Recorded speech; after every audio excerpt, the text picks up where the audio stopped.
siguro. Nag-aayos pa. Konti lang siguro pasahero, no?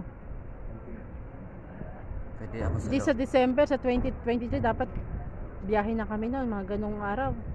Petsa. Kasi sabi ko mga 24, naku ati Taanig, maraming pasahero noon. Dapat mga 17 bago bakasyon namin. 70, mahaba na may bakasyon noon. Ano pasok noon, ano na. December 16 na amin Christmas 20 pa. pala ang ito. Biyahe na kayo pagka mahaba ang ano ko. Ano. Pila talaga. Wala ka na naman, kumain ka na lang dyan.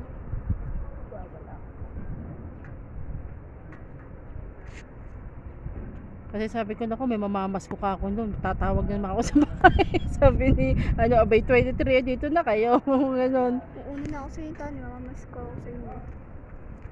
Hindi yan pag